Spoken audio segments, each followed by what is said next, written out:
인사드리겠습니다. 친절한 금희씨 새 특집으로 오늘 여러분과 이렇게 라이브 방송 만나게 되었는데요. 들어와 주신 구독자 여러분 안녕하세요. 반갑습니다. 오늘은 제 인사를 짧게 진행을 하겠습니다. 왜냐하면 범 내려온다. 이 범이 내려오셨기 때문입니다. 지금 라이브 방송으로 이렇게 이원으로 저희가 줌으로 연결해서 함께 인사를 드리고 있는데요.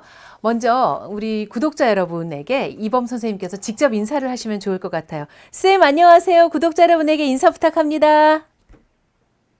예, 안녕하세요. 예, 지금 영국에 있는 이범입니다. 반갑습니다. 예, 저는 선생님의 이 책을 지금 읽고 있어요. 예, 예. 예. 이 책 소개부터 좀 해주시면 좋을 것 같아요. 오늘 저희가 이렇게 만나게 된 계기가 되기도 했는데요. 구독자 여러분에게 책 네. 소개해 주세요. 이 책의 제목은 이제 문재인 이후의 교육이라고 돼 있고, 제가 원래는 올해 봄에 원고를 다 넘겼어요, 출판사에. 근데 그때 출판사에서 코로나 이후의 교육에 대해서 한 부분을 더 써달라. 그래서 그거를 또 이제 한 두세 달 작업해서 썼습니다. 그래서 지금 책이 원래 예정보다 좀 더 두꺼워졌는데요. 그래서 이거는 교육 정책에 대한 책이에요. 그런데 단순히 이 정책이 좋은 거다, 저 정책은 안 좋은 거다 이런 게 아니라 우리나라에서 대입제도도 그렇고 맨날 혼란스럽잖아요. 네. 오락가락하고 왔다 갔다 하는데 이게 도대체 왜 이러냐? 근본적인 이유는 뭐고 또 과거와 지금은 또 뭐가 달라졌느냐? 또 옛날보다 뭐 대학 간판의 가치는 떨어진 것 같은데 근데 대입 경쟁이나 또는 취업 경쟁은 더 심해진 것 같기도 하고 도대체 이런 것들이 왜 그러냐 이런 이제 여러 가지 궁금증을 풀기 위해서 쓴 책인데요. 그래서 아이 공부에 직접 도움이 될 만한 내용은 많진 않아요. 제가 예전에 서울시 교육청에서 정책보좌관을 2년 동안 했는데요. 2010년부터 12년. 전에는 제가 공교육을 제대로 안에서 들여다보진 못했고 그때 처음으로 들여다봤는데 그때 제가 깜짝 놀랐던 게 뭐냐면 학교에서 선생님이 자기가 몇 학년 무슨 과목을 담당하게 될지를 새 학년 시작하기 얼마 전에 알게 되느냐 불과 일주일 전에 알게 되더라고요. 저는 옛날에 이제 학원 강의를 했을 때 두세 달 전부터 준비했거든요. 근데 저는 입시 교육 또는 주입식 교육을 하는 입장에서 두세 달 전부터 준비했는데 학교에는 창의적 교육을 하라고 하면서 말로는 그렇게 하면서 일주일 전부터 준비를 하라고 그러면 제대로 안 될 것 같잖아요. 근데 저도 그래서 서울시 교육청 안에서 이거 바꿔야 된다. 뭐 인사 일정도 조정하고 뭐 미리 예고도 하게 하고 해서 이거 다 바꿔야 된다 그러니까 수십 년 동안 이 체제에 익숙해진 사람들이 이게 도대체 뭐가 문제냐. 아무 문제가 없다. 여태까지 잘해왔는데 너 왜 이런 소리를 하느냐.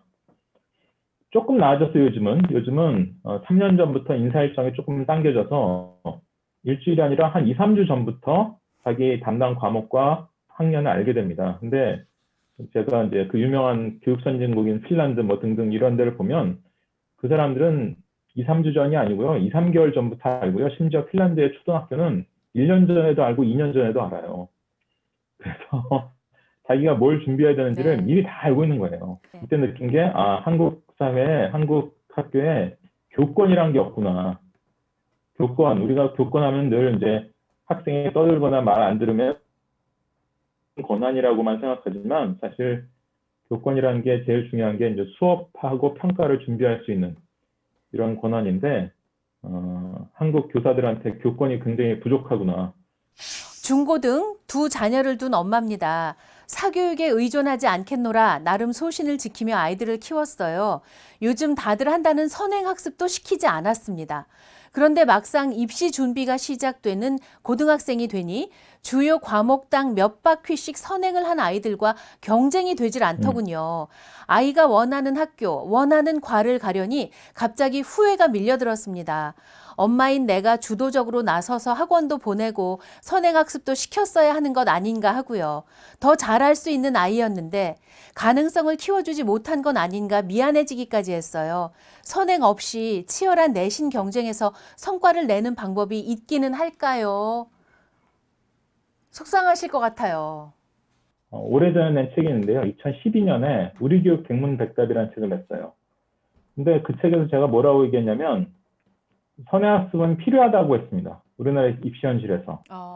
예를 들어 제일 중요한 게 고등학교 수학 선행이에요.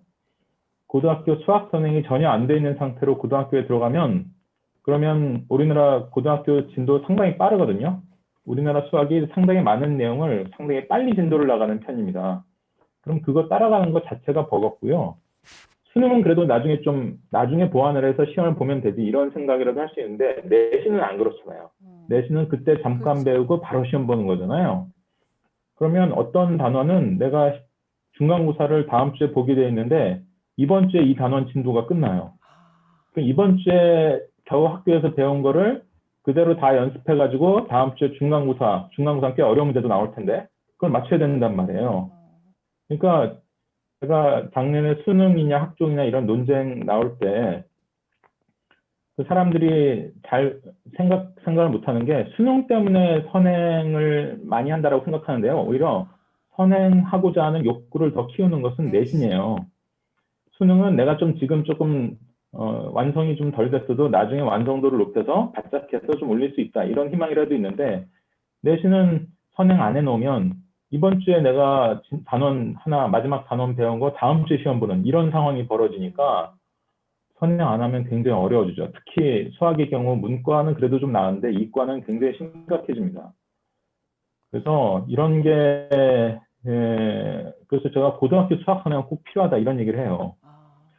그러니까 제가 좀 진보적 교육단체들의 활동들에도 좀 관여하거나 참여한 경우들이 있는데 그러니까 선행학습이 굉장히 안 좋은 것처럼 이렇게 일병대로 얘기하는 거 물론 안 좋은 측면이 있어요. 선행학습 잘못하면 또 그 나름대로 부작용이 꽤 있습니다.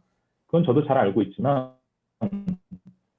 선행학습을 하면은 절대 안 되는 것처럼 이런 식으로 얘기하는 거는 저는 우리나라 현실에 잘 안 맞는 거라고 봐요. 그렇다면 이 오세희 님이 방금 올려주신 사연인데요. 자기주도 학습을 주장하려 해도 남들과는 다른 불안감이 엄습하기에 학원 교육을 배제하긴 힘들더라고요. 라고 하셨거든요.